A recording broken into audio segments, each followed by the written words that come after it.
again, is the demonstration of people come into your life for a reason. You know, and I am always amazed, and I don't know why I'm amazed, with the synchronicity of how the universe works.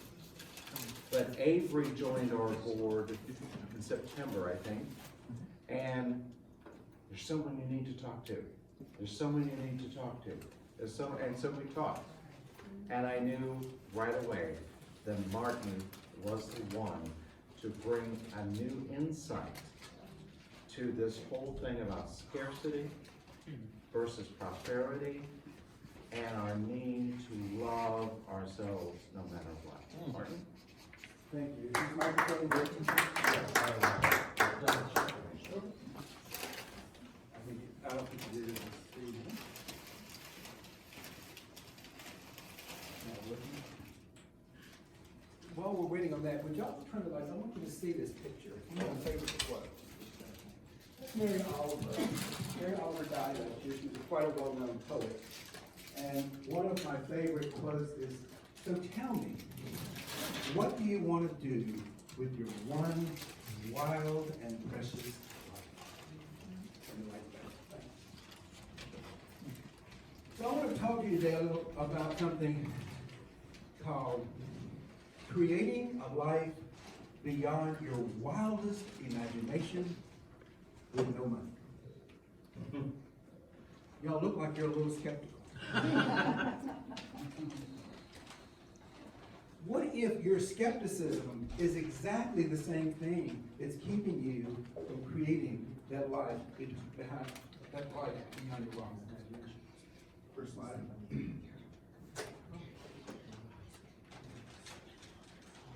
Do you live your life pursuing happiness? Or do you live your life pursuing money? I lived most of my life pursuing money. As I was approaching the age of 65, I was terrorized. I was so terrorized, I was paralyzed with fear. I'm a professional financial planner, and I knew there was absolutely no way I was going to save enough money for me to retire. It seemed the more I struggled, the harder I worked, the further that money got from my hands. So I had to go inside and take a little bit deeper look. And in my darkest, biggest despair, I went inside with the help of some wonderful coaching people.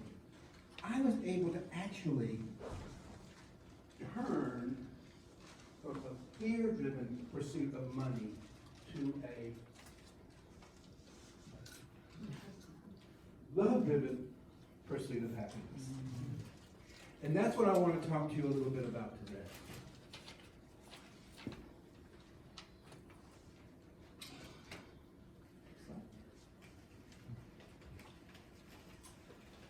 And before I leave today, I'm going to give you three things.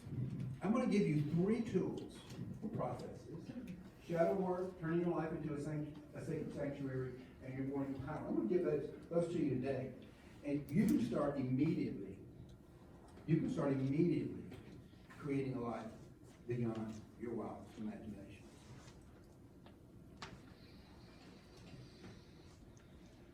When I was growing up, my parents argued constantly about money. My father always struggled with money, and my mother berated him almost his entire life for never making enough. I would say by the time I was about 5 years old, I had a hardcore belief that if I didn't make a lot of money, I wasn't lovable. Did anybody else have that feeling? They learned that when they were a child. I was not lovable. So I was going to be lovable. So I went to college and majored in accounting and became a CPA. I am a horrible accountant. The only reason I did that is because it's respectful and made money, but I'm a terrible accountant. Fortunately for me, I found some other lucrative jobs where I can make money and have a good time. I've been a financial banker, I was a mortgage-backed trader, I was a financial planner, I've been a wealth manager, and I've been a restaurant owner. But the job job that was most fulfilling for me had absolutely no financial trophies. A few days after 9/11, I got a call from my cousin Courtney asking for my help. She was part of a team at Ground Zero that put together the Respite Center at St. Paul's Chapel. Volunteers were literally putting out 3,000 meals a day of food from barbecue grills that were lining the sidewalk until the health department came and shut it down. They needed somebody who had a license to rescue their food operation. I just so happened to close my restaurant 2 weeks earlier. I didn't know until I got that call just how valuable that license would be. So I said yes, and I'll tell you this, I learned something about myself the next day I did not even know existed. And riding down on that subway that morning was scary. I was curious, I was excited, and I was terrified. You know that feeling you get that when you're coming up upon a really terrible car accident and you kind of want to see it and you kind of don't want to see it, it's just going to be too bad? We'll multiply that by 10. I came upstairs, I came up above ground, and there it was, 100 yards in front of me, a huge pile of twisted steel and fire. Everything was covered in this gray, oily ash. It smelled acidic. And quite frankly, just kind of nasty. And as I stood there looking at that big pile of twisted steel, feeling, breathing, and trying to absorb the enormity of the destruction and the loss of lives, I began to realize there are people crawling across that pile of fire, crawling across that jagged steel, looking for people. There were even rescue dogs. And those brave men and women needed to be cared for. And more importantly, they needed hot, healthy meals, and I was there to make sure that happened. For 9 months, I had the privilege of being on the leadership team at St. Paul's Chapel, where we led volunteers from all over the world who came and gave out food and took care of the people on the pile.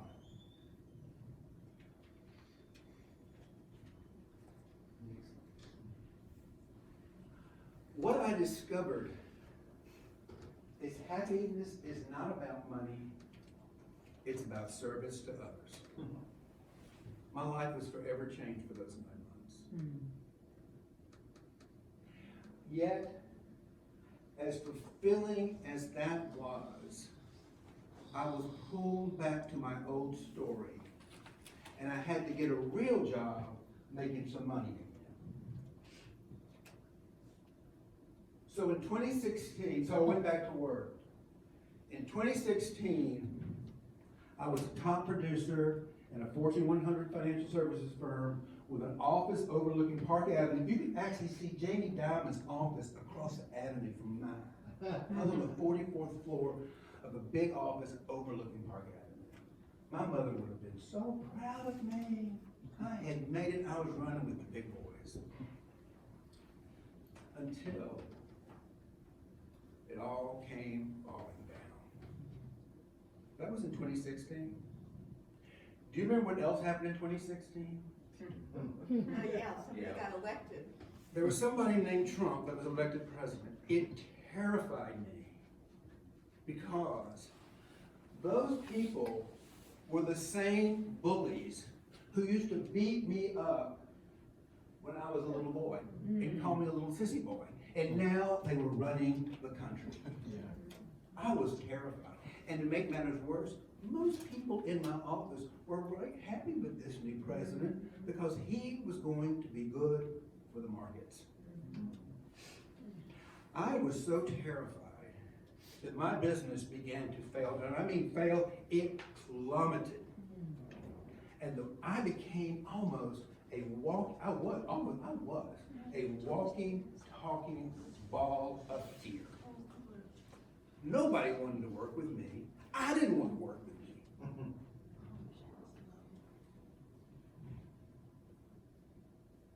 I've been working with a lovely, wonderful, supportive AA sponsor for about 3 months. When she said to me one morning, "Martin, you're not sober." And I said, "What do you mean I'm not sober? I haven't had a drink in years." She says, "No, it's not about alcohol. You are drunk on the illusion that money has power. You are obsessed with money."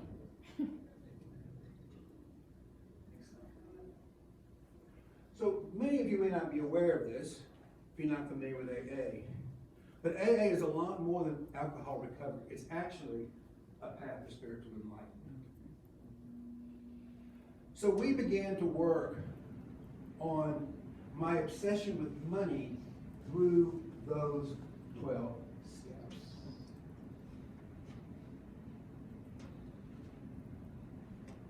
I don't know what any of your stories are in here, but I know one thing about every single one of you. Inside of you is a powerful creative genius.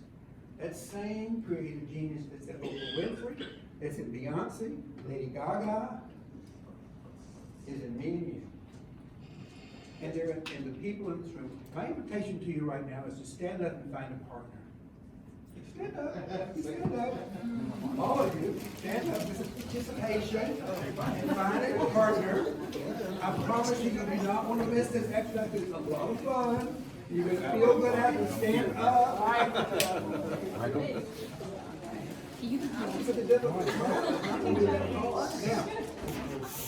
I want you to look at the person in the eyes, open your heart.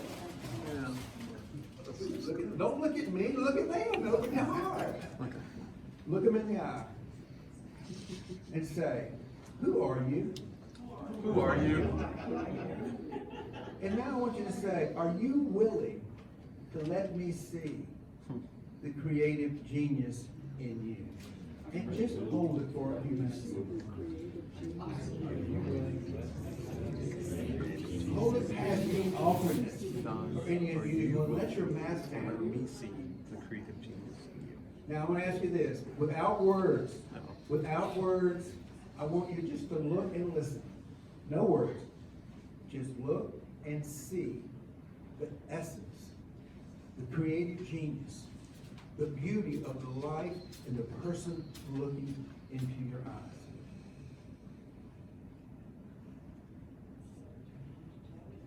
Feel that. That's the essence of life. That's the essence of who we are. Now give yourself a big round of applause. Yes. Thank you. We all have that powerful, creative genius inside of us. We just experience it. We now know that it exists. So after working with my AA sponsor, I came to the realization that I had this inside me as well.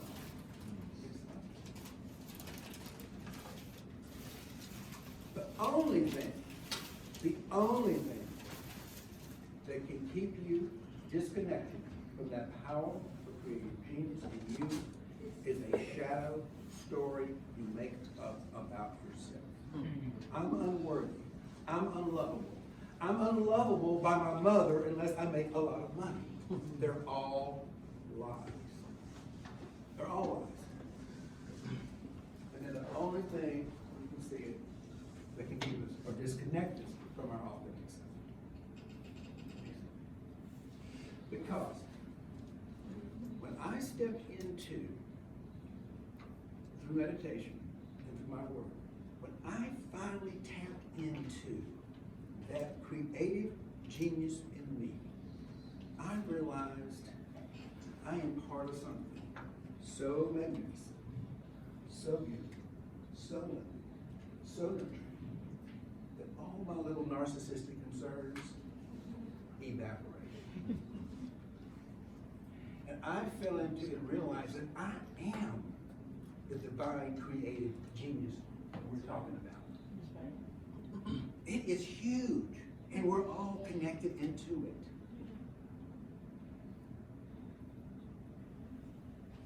So, what did I do? Once I connected into that genius, I could no longer go out and sell financial services and products that gave people the promise of financial freedom. And they bought it. Because they don't work. They didn't work for me, they won't work for you. So I'm here to tell you, if any financial planner is telling you that there's some external plan they're gonna fix for you, or some amount of money in the bank account is going to resolve an inner conflict you have around money, tell them no thank you. You wanna go inside and find a mental purpose. You gotta cure that. You gotta find that resolve at your inner side. You cannot resolve an inner conflict with an external solution. You will not. So, what I did was, me and another fellow in my work, we decided we had to come up with a very, very innovative new way of doing financial planning. We had to, one, help people find and discover that financial freedom inside themselves that they wanted so desperately. First, well, I decided to combine my 15 years of shadow work with the Mankind Project to do that. So I use shadow work to go inside people. We're going to have a chance tomorrow to do some of that. But I use shadow work to help people discover what that conflict is. What is that story you're telling you? Like I told myself, like I'm not good enough because I didn't make money. And how that might be getting in the way. Because the thing about shadow work, the shadow is the shadow of your goal and your life. So tomorrow we're going to have a chance to look at the shadow work. But the thing about it is this guy and I did something that was kind of, these big planning tools were a little revolutionary in a big corporate environment, and they were working. Our clients were actually getting financially free for the first time in their lives. And then they could give them a plan. The plans we did were really more about helping people to grow and protect what they value. Financial planners, we do a good job, and it's not about giving you financial freedom. That's an inside out. What we do is, once you have that feeling of abundance, that sense of who you are, then we're going to teach you some things to grow and protect what you have.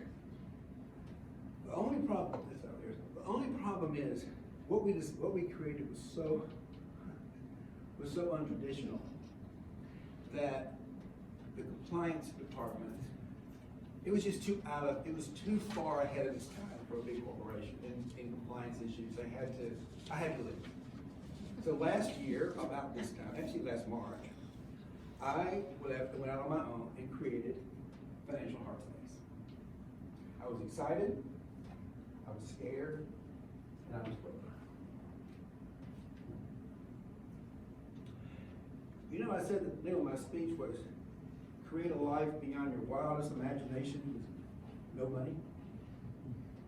Well, I'm creating my life with less than no money. Because at the time that I left, I was bankrupt. I had a bankruptcy lawyer tell me, I think, Martin, you're a good candidate for bankruptcy, and the best thing for you to do is declare bankruptcy. I thought about it, because living underwater is financially painful. And that external solution did sound pretty good. But I've done enough of my own shadow work to know that the power bigger than that inside of me that could dissolve that. So less than a year ago, I went out on my own. And I'm living proof that you can create a life beyond your wildest imagination with less than no money. And I'm going to give you 3 things you can do today for yourself. Okay? You ready? Is anybody interested in creating an imagination, a life beyond your wildest imagination? Yes. Yes. Okay. Enthusiasm. Whew. Wow. I'm working pretty hard up here. Shadow work we just talked about. And tomorrow, we're going to have a course. Tomorrow, whenever it is, I'm doing a breakout session on the shadow work. So what we're going to do is we're going to look at your personal money story. We're going to have you deconstruct it, and then we're going to find the gold in it, the truth about who you are. So if you leave here from this conference, you're going to know I am the magnificent creator of the universe. Not me, Martin, but I am a magnificent creator of the universe. Now, got me? Yes. I'm gonna show you how to begin turning your life into a sacred sanctuary. And I want to talk to you a little bit about morning power hour. Next slide, please. Next slide. Shadow work, that's tomorrow. Oh, I want to give you this slide. You can write this down. We're going to touch a little bit about shadow work tomorrow in this 1 hour workshop. Shadow work is a lifelong process. I did most of my shadow work and I lead workshops in an organization for men called the Mankind Project. That is the place to go for that. I highly recommend it to any man in the room. And women, their sister organization is called Women Within. So if you want to do shadow work other than what I'm going to show you tomorrow, which is just going to be a little touch of it, there's 2 big places to do it. Is that when Can we go back? Women, again? go back, get that done. Not work. WomenWithin.org. Thank you. The other most important thing we can do for ourselves is turn our lives into a living sanctuary. I've gone ahead and created for you an Elder Pride 2020 Sanctuary Facebook, private Facebook. So all of you can go ahead and join that group immediately. It's private, it's just for all of us, and there'll be a lot of work we can do together to take what I'm talking about today and put it into your real life. So I've created an external sanctuary for you through the Facebook. Sound good? Yes. Anybody want to join me? Yes. Okay, very good. Next slide. Another thing I really want to encourage you, and I'll go into this a little bit, is creating your own personal sanctuary within yourself. And that includes removing anything and everything that will engage your ego thinking mind. You may think this is crazy. No more news. You can't do anything about it anyway. Give yourself at least 90 days off of the news. No news, period. No television, no books, no magazines, no news. Can you imagine what it'd be like? Fantastic. Remember, you're creating your own sanctuary inside yourself. No news, you can't fix it anymore. How many times you get pulled in with whatever political parties do, whatever. You can't fix it, let it go. Not yet. Back up. Facebook, social media, little limited doses. It is the most ego-driven toxication in the world. It loves to get dragged into that, who's better than, everybody gets you their highlights. I compare myself to everybody. I'm not as good as anybody on Facebook. So I feel bad. So take out anything in your world that makes you feel bad about yourself. We don't need it. And if you're like me and you have to go on Facebook so you can do your job, go on and get out. I have found that Instagram is I'm 65 years old, by the way, and I'm doing this. Instagram is a much better medium. And you know why? They're pictures about people living lives, and it doesn't suck me into all of their drama. That I can't do anything about anything. But boy, I can get pulled. When Trump was elected president, I was going to fix it on social media. So, if you want to know more about creating your personal sanctuary, on the new Elder Pride 2020 Sanctuary page on Facebook, there's an entire printout of what you can do to create your own personal living sanctuary. And in our Facebook group, we're going to support each other in doing that. Sound good? Yeah. Okay, good. These are cool pictures. Now the third, probably the most important thing you can do. Remember, you got to plug into this power source we got us inside, and it's got all kind of distractions. And this time, I'm trying to give you things to distract the ego thinking mind, and it's going to do everything it can because it likes to run the show. I don't know about you, but I wake up in the morning, it's almost like having vultures on the bedpost. They're ready to take me off and plan my day so that it can get all of its own things that it wants. And usually it's pretty unhappy. So I have to start my day immediately going into what I call a morning power hour. And that includes a minimal of activity to get to my favorite meditation chair. That means going to the bathroom and getting my coffee and sitting down. And I begin to sit down and I just sit for a few minutes drinking my coffee from a place of gratitude, opening my heart to seeing the things around me. I like the word respect. It means to look twice. You ever notice how you walk by somebody and you kind of don't notice them? And then you look back and you say, oh my God, that's a beautiful, magnificent human being. You see the essence of them. You can do that with things like a coffee pot. You see a coffee pot? It's a coffee pot. And then all of a sudden I'm saying, oh my God, look at who designed that coffee pot. It just made the most delicious cup of coffee I've ever had in my life. Thank God for whoever created this coffee pot. I'm seeing the coffee pot as an essence of what it is more than an object. I'm experiencing me as the coffee pot almost. I'm a lot closer to things like oranges than I am. So I wake up. Then the next thing I do is I encourage you to do this too. You want to bombard the ego-thinking mind with spiritual truth. It has its agenda, and it does not understand spiritual truth, quite frankly, and that's a good thing. I don't know, have you ever tried to enlighten your ego? She doesn't like it. How did that work? I spent a good bit of my life, because I'm pretty spiritually involved, and for a while I was like sort of spiritually superior. And I kind of used that as a way to manipulate other people to get what I wanted. That's not higher consciousness. That's me kind of trying to pimp out my higher consciousness. So what I do is I have to bombard my ego-thinking mind with reading some kind of truth to begin to get my neural brain waves and the right pathways open to sit and be quiet for 20 minutes. Now I'm a contemplative. I've been sitting and meditating when I was 25. I met these weird people in a chapel in Orlando, Florida, reading The Cloud of Unknowing. I said, I don't know what they're doing, but this feels right. So I began to meditate. And I've been on a long journey. I will say when I was at ground zero, I didn't meditate so I could feel good. I meditated because I needed guidance. I needed love and support. I didn't know how I was going to put out 3,000 meals. I didn't even have a kitchen, for God's sakes. But we did it. But I did it by tapping into that power source within myself. And you can too. And the only way I know to get there is to meditate. So that make that part of your morning practice. Make this the most important hour of your day. Yeah. Then I finish that with reading something, writing something. I do something creative, like I write or journalize. I want to put some of my creative juices to work immediately before I chase through anything else. And then the last thing I do, and I recommend this too, I put my hand on my heart and I say, I am infinite intelligence, not me.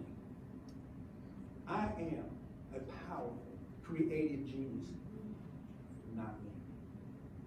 I am a brilliant and joyful billionaire, not me. And I am worthy more than all the money in the world. Thank you so much for giving me your attention. And I hope you'll join me later in this week for my breakout session where we'll discover your shadow and your beauty and your truth in 1 hour. Yes.